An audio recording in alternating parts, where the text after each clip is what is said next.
Hola, bueno, vamos a proseguir con el tema de circuitos de segundo orden. Y en esta oportunidad vamos a cerrar considerando los circuitos de segundo orden sin fuente y los circuitos de segundo orden con fuente de alimentación.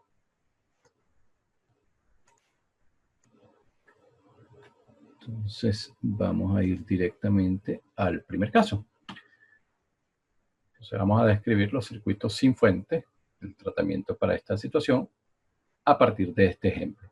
Entonces nos dan un circuito aquí RLC serie, no tiene fuente de alimentación. Su evolución temporal depende exclusivamente de la energía inicial que él posee.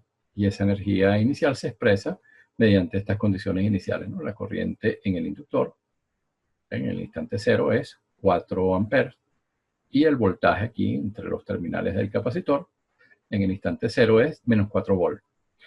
Entonces, para este circuito nos piden determinar las expresiones analíticas del voltaje y la corriente del capacitor.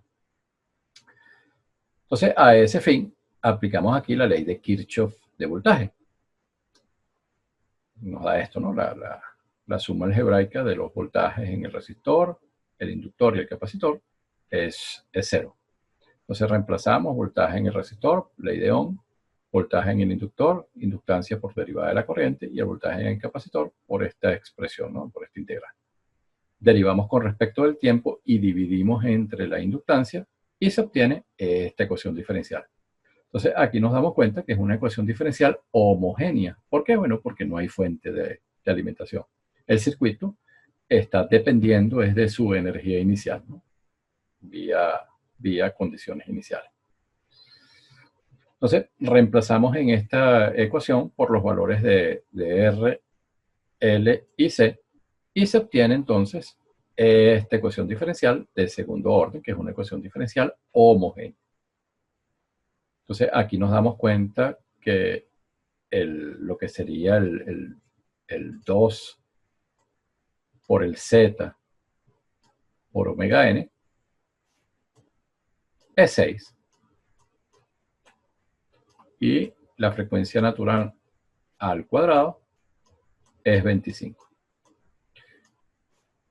Pero bueno, ya ahora nosotros trabajamos en el video anterior, como estábamos desarrollando la teoría, trabajábamos a nivel de las variables. Entonces las ecuaciones eran quizás un poquito más engorrosas, pero ahora vamos a trabajar con los números, estamos ya en situaciones particulares. Entonces, a esta ecuación diferencial homogénea se le puede asociar por simple inspección la ecuación característica, ¿no? S al cuadrado aquí más 6 por S más 25.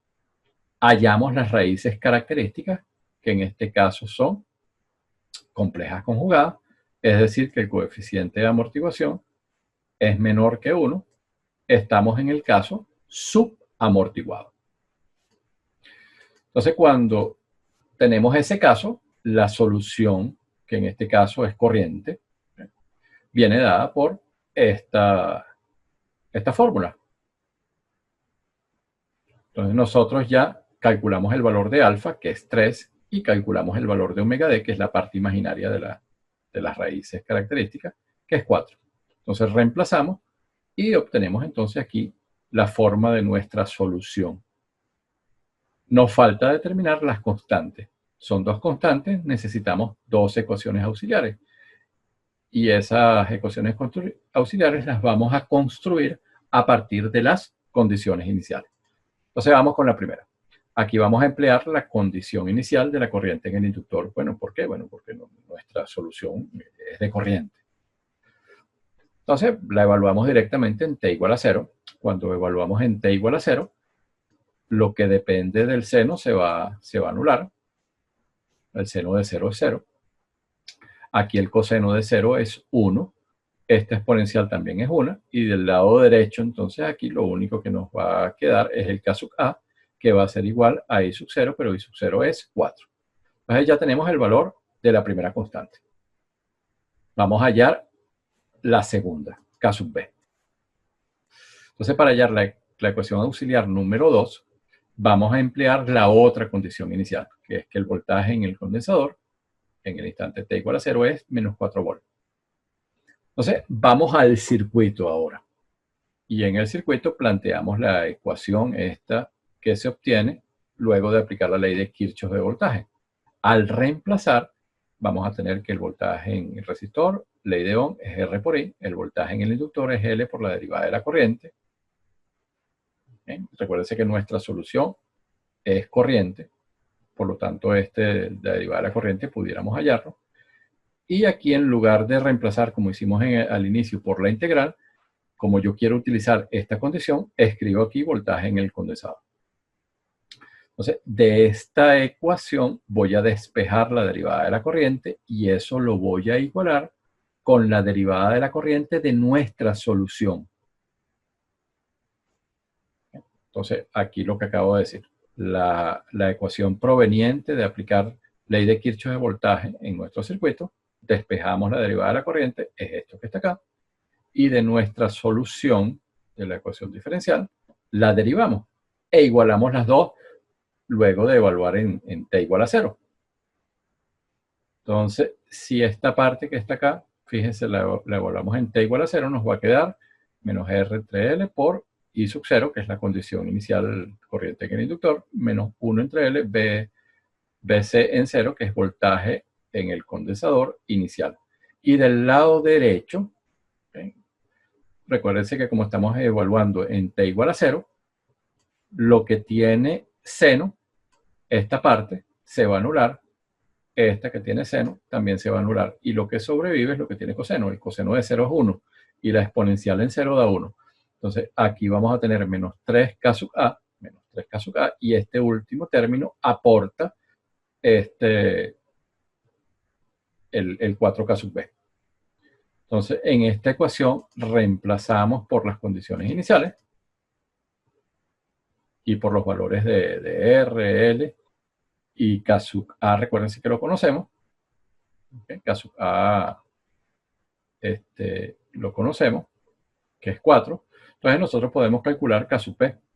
El resultado es menos 2. Entonces, ya tenemos todo lo necesario para expresar de manera específica nuestra solución. Entonces, nuestra solución viene dada por esta expresión analítica para la corriente. Habíamos obtenido, luego de aplicar la ley de Kirchhoff de voltaje, que el voltaje en el condensador se podía expresar de esta manera. Entonces, manipulamos menos R por esto, menos L por la derivada de la corriente. Bueno, hay que trabajar un poquito, pero al sustituir y combinar lo que es semejante, vamos a expresar entonces el voltaje en el condensador mediante esta fórmula. Podemos graficarlo. Entonces, el voltaje en el condensador, fíjense que estamos en presencia del caso subamortiguado, por eso aparecen estas oscilaciones antes de converger hacia cero. Es un circuito, recuérdense, sin fuente. Y nosotros arrancamos de la condición inicial, el voltaje de menos 4 y la corriente desde 4. Y como les digo, oscilamos, caso subamortiguado, y el valor de estado estacionario es 0, porque se trata de un circuito sin fuente. Vamos a considerar la situación con fuente, que es lo que ocurre, con el mismo circuito, pero ahora excitado con una fuente de voltaje constante. ¿Okay? En redes 1 nos manejamos en esta situación, ¿no? Redes DC. Entonces, las condiciones iniciales, bueno, son las mismas. La corriente en el inductor en T igual a 0 es 4 amperes y el voltaje en el condensador, en el capacitor, en T igual a 0 menos 4 volts. Y aquí lo que nos piden es que hallemos la expresión analítica, la ecuación para el voltaje en el capacitor para instantes positivos del tiempo. Entonces, bueno, nosotros ya sabemos que este es un circuito subamortiguado, ¿no? Por los valores de R, L y C configuran esa situación. Como ahora tenemos una fuente de alimentación, entonces, aparte de la solución complementaria, ¿okay? Si partimos de este punto porque es el mismo circuito, ¿no? Pero si no, tendríamos que que hallar nuestra ecuación y al aplicar ley de Kirchhoff de voltaje y todo lo que hicimos antes, bueno, vamos a llegar que es una ecuación diferencial, la misma que teníamos antes, pero antes teníamos igual a 0, ahora va a aparecer algo constante del lado derecho, ¿no? Porque tenemos una entrada. Este es un circuito con fuente. Entonces, la solución, el voltaje en el capacitor, va a ser la solución particular, caso 1, más la solución complementaria, que sabemos que tiene esta forma porque corresponde a un circuito subamortiguado. Entonces, ahora vamos a necesitar 3 ecuaciones auxiliares para calcular los valores de estas 3 constantes. Entonces, vamos a proceder de esta manera. Para hallar caso 1, que es la constante asociada a la solución particular, vamos a evaluar nuestra solución cuando el tiempo tiende a infinito. Y para hallar las otras dos, que corresponden a la solución complementaria, vamos a pensar en las condiciones iniciales. Recuérdense que en la práctica, físicamente, esto es algo matemático, el tiempo tendiendo a infinito, pero nosotros sabemos que en la práctica eso corresponde a al menos cuatro constantes de tiempo. O sea, no hay que sentarse aquí a esperar toda la vida para alcanzar este régimen estacionario, ¿no? Les repito, bastan 4 constantes de tiempo. Cuando nosotros analizamos nuestro circuito en esa situación, cuando el tiempo tiende a infinito, el inductor ya se está comportando como un cortocircuito y el capacitor como un circuito abierto. Entonces, este circuito abierto hace que por aquí no circule corriente. Entonces, el voltaje en el condensador va a ser exclusivamente los 12 voltios aquí de la fuente de alimentación. Entonces, nuestra solución, cuando uno aquí toma el límite, el tiempo tendiendo a infinito, aquí las exponenciales se van a ir a 0. Entonces, lo único que sobrevive aquí es caso 1.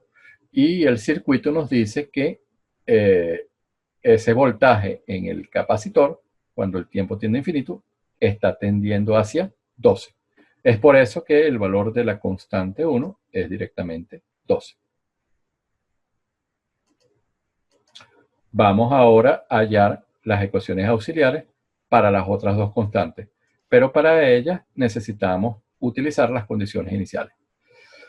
Entonces, en el primer caso vamos a utilizar el voltaje en el condensador porque nuestra solución es una solución de voltaje. Entonces, evaluamos nuestra solución en menos 4, en t igual a 0, pero la igualamos a 4. Y recuérdense que lo que depende del seno se va a anular. Seno de 0 es 0. Aquí tenemos el coseno de 0, que es 1. La exponencial aquí es 1, evaluada en t igual a 0. Y nos va a quedar BC en 0, que es menos 4. Y de este lado 12 más K2.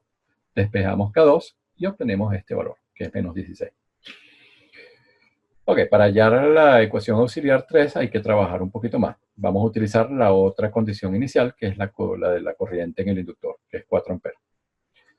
Entonces, vamos a nuestro circuito. Aquí hay que acudir al circuito.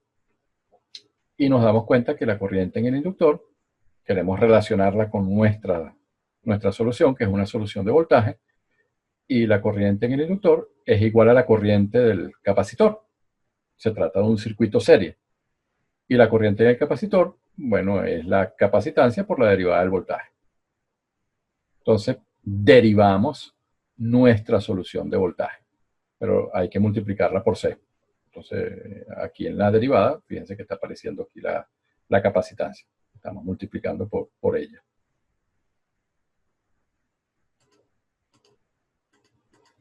Entonces, ahora la corriente en el inductor, que era C por la derivada del voltaje, que es esta ecuación que tenemos aquí enmarcada, y la condición inicial las utilizamos, ¿no? Entonces, nuestra solución esta la vamos a evaluar en t igual a 0. Entonces, todo lo que tiene este seno va a desaparecer. Y luego aquí del lado derecho vamos a tener menos 3c por K2, que es esta parte, la que depende del coseno, más 4c por K3. Y la corriente en 0 da 4. Entonces sustituimos el valor de la capacitancia, que es 0,04, K2, que lo calculamos previamente, que es menos 16, y bueno, podemos despejar K3, que es 13. Entonces ya determinamos todas las constantes de nuestra solución completa, que en este caso tenía la particular y la complementaria. Entonces nuestra solución, luego de reemplazar por las constantes que determinamos, es esta que está acá. Entonces podemos graficarla. Entonces arrancamos aquí de la solución de la condición inicial, que es el voltaje en cero, que es menos 4, y luego oscilamos, porque se trata del caso subamortiguado, y nos estabilizamos en estado estacionario en 12, que era el valor final. Entonces fíjense la diferencia. Los circuitos sin fuente tienen un comportamiento, dependiendo del caso, sobreamortiguado, subamortiguado, críticamente amortiguado, pero tienden hacia cero, porque no hay fuente de alimentación. Entonces, ellos arrancan según una condición inicial, se comportan según el caso, subamortiguado, sobreamortiguado, amortiguado, y luego se estabilizan en cero. Los circuitos con fuente tienen un comportamiento transitorio que depende del caso, y finalmente se estabilizan en un valor constante que está asociado a la fuente de alimentación. ¿Okay? Entonces, con esto concluimos este tema de circuitos de segundo orden. Les agradezco su atención y les deseo el mejor de los días.